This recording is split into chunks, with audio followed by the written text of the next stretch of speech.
Si on pouvait choisir n'importe quelle version de LeBron James, ce serait laquelle? Le LeBron de 2007, hyper athlétique qui dunkait sur tout le monde dans tous les sens? Ou le LeBron de Miami, au sommet de ses capacités physiques, en mission pour aller chercher sa première bague NBA? Ou peut-être le LeBron de 2016, qui offre à Cleveland son premier titre, après avoir remonté un déficit de 3-1 en finale NBA?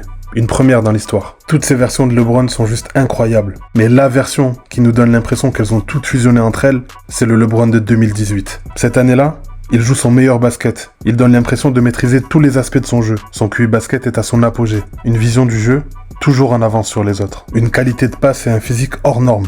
Près de 120 kg de muscle cette saison pour LeBron. Il était en mode vengeance, déterminé. Il a littéralement porté Cleveland à bout de bras jusqu'en finale NBA, à lui tout seul. Voici le LeBron version ultime. Jouer contre LeBron en 2018, ça faisait tout simplement peur. Ce mec jouait avec la vengeance dans les veines. Et pourquoi ?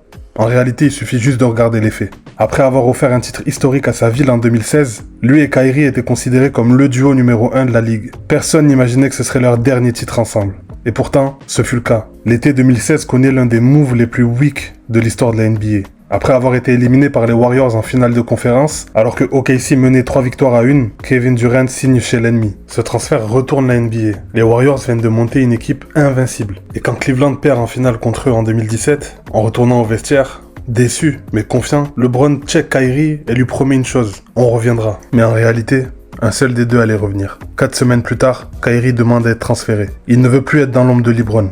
Il veut écrire sa propre histoire. Un mois après, il arrive à Boston. Kyrie parti, LeBron se retrouve seul. On peut pas imaginer à quel point il a dû se sentir trahi. Ils ont gagné le titre ensemble en 2016, l'année d'après il retourne en finale, et Kyrie décide de partir. Cette trahison, LeBron l'a utilisée comme motivation. Il était déterminé à écraser tout le monde, parce qu'en 2018, LeBron n'était pas humain. Pour le match d'ouverture de la saison, on pouvait pas rêver mieux. Cleveland accueille Boston. Le retour de Kyrie à la maison. Et LeBron envoie un message. 29 points, 16 rebonds, 9 passes décisives. Et 13 points dans le 4e quart-temps. Kyrie a une chance d'égaliser au buzzer, mais la défense de LeBron lui fait rater le tir. Cleveland gagne, les deux se checkent à la fin du match, mais on voit que LeBron est différent. 8 matchs plus tard, contre les Wizards de John Wall, un match qui devient historique pour LeBron James. 57 points marqués, 11 rebonds, 7 passes. À 33 ans, il réalise la deuxième meilleure performance de scoring de toute sa carrière. À ce moment-là, Cleveland n'a qu'un bilan de 4 victoires pour 5 défaites. Mais ce match déclenche quelque chose chez LeBron. Il rentre dans une autre dimension. James backs in, turns toward the baseline, puts it in. LeBron James one-on-one, backs in, pumps, spins, reverse, he banks it home. Sets for three, puts it in. LeBron James. James drives, stops, left-handed, lays it up and in. James down low, shot's good, and the foul. He has 56 points, and he's only hit 1 3-pointer. Exchanging hugs. Il enchaîne les moments clutch, match après match. Cleveland aligne les victoires. 11 victoires d'affilée. Et il porte son équipe soir après soir. Il fait tout sur le terrain. Il score, il défend, il distribue. À lui tout seul, il les fait remonter à la 2e place de la conférence Est. Et dans un match contre les Kings de Sacramento, pour une possible 13e victoire consécutive, un record de franchise à l'époque, LeBron frappe encore. Un 3 points clutch à 15 secondes de la fin du match pour donner la victoire à Cleveland. Le King est le roi de la NBA. Dans la course au titre de MVP, il est juste derrière James Harden. Il enchaîne les grosses stats, les grosses prestations. LeBron est juste en mission. Et voilà qu'arrive un match très attendu. Le Christmas Day contre les Warriors. Champion en titre. Une victoire dans ce match, et LeBron pourrait bien monter à la première place au classement MVP. Mais malheureusement, LeBron passe complètement à côté de son match. Et toute l'équipe des Cavs prennent l'eau. Et là, se produit un effondrement total. Un renversement de situation. La bonne dynamique qu'ils avaient acquis depuis le match contre Washington devient l'inverse. Ils enchaînent 6 victoires pour 13 défaites. Mais LeBron continue de produire. Malheureusement, son équipe est beaucoup trop faible. Autour de lui, il n'y a personne pour l'épauler. C'est le chaos total. Ses coéquipiers sont trop lents, trop vieux. Ils n'ont plus rien à prouver. Quelque chose devait changer. Et c'est là que le GM a décidé de prendre les choses en main. LeBron, avant la trade deadline, a décidé de faire bouger les choses. Et ça commence avec un dernier message. Très clair. Contre Minnesota, il joue ce match comme s'il savait que plusieurs de ses coéquipiers allaient faire leur valise quelques heures plus tard. Sur ce match, il est déterminé. Il met un lay-up pour égaliser. Il enchaîne un gros contre décisif sur Butler, puis il reçoit la balle en tête de raquette, fade away et buzzer beater. Il donne la victoire à Cleveland. Il célèbre avec ses teammates qui, quelques heures plus tard, apprendront qu'ils sont transférés dans une autre franchise. 6 joueurs quittent Cleveland. 4 nouveaux joueurs arrivent.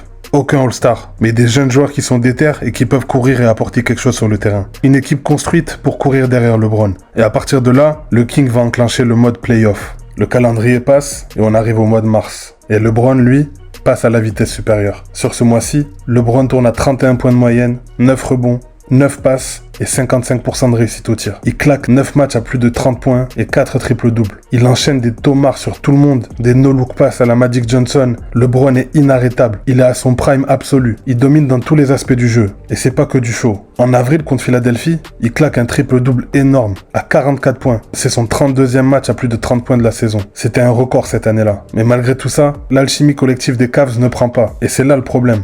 LeBron est tout seul. S'il score pas 40 points sur le match, les Cavs ne gagnent pas. Et même quand il score 40 points, c'est pas sûr qu'il gagne. Et quand la saison régulière se termine, Cleveland termine à la 4e place de la conférence Est. Et LeBron termine 2e du classement MVP, derrière James Harden. Mais peu importe, parce que maintenant, c'est là que les choses sérieuses commencent. Les playoffs. Et la NBA n'est pas prête pour ce qui va se passer. Les playoffs commencent et Cleveland affronte Indiana au premier tour. Mené par un Victor Oladipo très bon offensivement, les Pacers explosent les Cavs de 18 points d'écart sur leur parquet pour le premier match. Indiana n'est pas venu pour faire de la figuration. LeBron lui le sait et il va réagir immédiatement. Lors du deuxième match, il inscrit 20 points dans le premier quart-temps. Et il termine le match à 46 points, 12 rebonds, 5 passes et 70% de réussite au tir. Mais Indiana reprend l'avantage dans le troisième match. Et comme toujours, LeBron répond. 32 points et 13 rebonds pour le quatrième match. Puis arrive le Game 5, décisif. La série est à 2-2. LeBron entre en mode inarrêtable. Contre, tir au buzzer, game winner à 3 points, tout y passe. 44 points, 10 rebonds, 8 passes. Un match incroyable. Mais le Game 6 à Indiana, c'est un naufrage collectif. Les Cavs se font littéralement fouetter. 34 points d'écart. Égalité dans la série, direction le Game 7.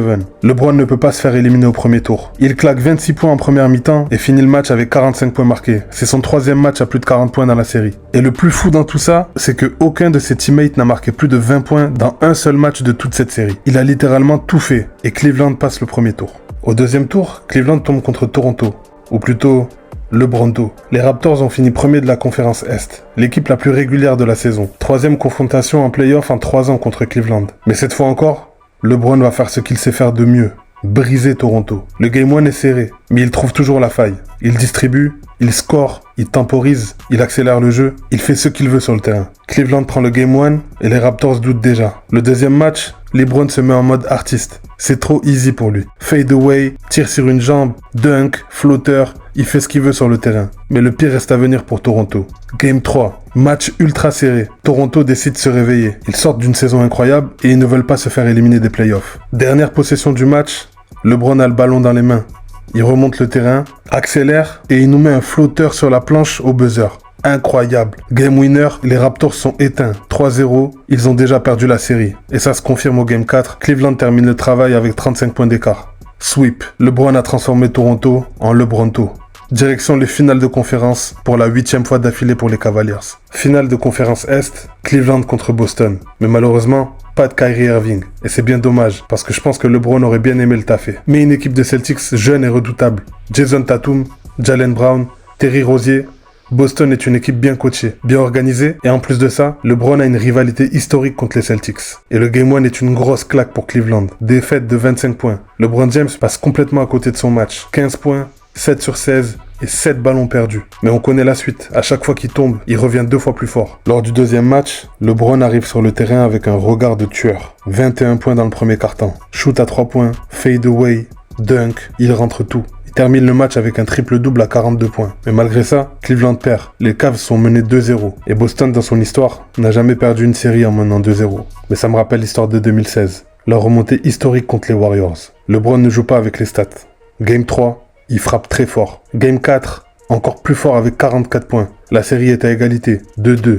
Et le Game 5, à cause d'un manque d'adresse de la part de Cleveland et une très bonne défense de Boston, les Celtics reprennent le contrôle de la série. Et là, LeBron n'a pas le choix. Il active un autre niveau. Lors du Game 6, il distribue, il score, il emmène toute son équipe à la victoire. Il plante des 3 points clutch dans le money time. Il monte en puissance et il scelle la victoire. 44 points pour lui lors du Game 6. Le seul moyen pour que Cleveland retourne en finale NBA, c'est que LeBron sorte un match historique. Et c'est exactement ce qu'il fait.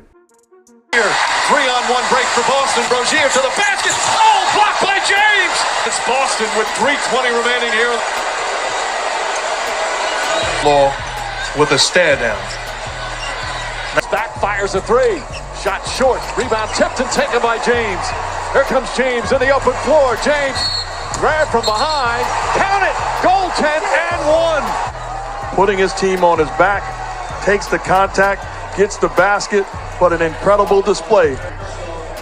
Acknowledgement. Look at the Pips saying thank you, Gladys. But a well-done job across the board. This is an incredible accomplishment, and I echo what Coach said. And I'll say, 35 points, 15 rebonds, 9 passes, un end-one clutch et un contre monumental sur Terry Rozier. LeBron a atteint une autre stratosphère. C'est pas humain ce qu'il vient de réaliser. Cleveland était mené 2-0 par Boston et Boston n'avait jamais perdu une série en menant 2-0. Il a réécrit l'histoire et a amené à lui tout seul son équipe en finale NBA pour la 4e année d'affilée. Les Cavs tombent contre les Warriors. Mais cette fois, avec Kevin Durant dans l'équipe, la mission est quasiment impossible. Pas de Kyrie, pas d'équipe solide autour de LeBron. Que des role-players. Mais ce que va faire LeBron dans le Game 1, c'est tout simplement surréaliste. Il se met en mode Super Saiyan. 51 points, 8 rebonds, 8 passes. Sûrement l'un des meilleurs matchs de toute sa carrière. Contre la meilleure équipe de la décennie, sur leur parquet, il est injouable. Il écrase tout. Dunk après dunk, il plante des 3 points dans tous les sens. Il est inarrêtable. Que ce soit Durant ou Draymond Green qui défendent sur lui, peu importe. Il taffe tout le monde. À chaque temps mort, on peut observer que tous ses teammates le regardent, l'observent. Tout repose sur lui. Et il assume son rôle. Malgré tout, le match reste très serré. Et à 4 secondes de la fin, George Hill est sur la ligne des lancers francs. Il inscrit le premier, mais il rate le deuxième. J.R. Smith récupère le rebond, mais il est complètement déconnecté de la réalité. Il nous sort une phase en pensant que les Cavs sont devant et il ne tente rien. Le temps s'écoule et le match va continuer en prolongation. LeBron pète un câble. Il regarde le banc, il crie. On avait un temps mort, son visage dit tout. Il comprend que le fait de laisser plus de temps aux Warriors les met dans l'embarras. Ils ont très peu de chances de gagner maintenant. C'est un des moments les plus emblématiques de la saison. 51 points, une domination légendaire, mais gâchée en une seconde. Prolongation, Cleveland est vidé. Cleveland n'a plus d'énergie. Golden State les achève. Le Game 1 est perdu et la série tout entière également. Parce que cette nuit-là, LeBron a tout donné. Absolument tout. Et au final, il n'a rien récolté. En retournant au vestiaire, de colère, il fracture sa main. Mais il continue de jouer toute la série avec une main fracturée. What happened? Self-inflicted. Post-game after game 1. Very emotional. Mais les Cavs se font sweeper. 4-0. L'équipe des Warriors est juste injouable. Mais ce Game 1 restera un monument. Il n'a peut-être jamais gagné le titre, mais en 2018, LeBron James a atteint un niveau de grandeur que même les titres ne peuvent pas mesurer. C'était plus qu'un joueur. C'était vraiment son prime, sa forme finale.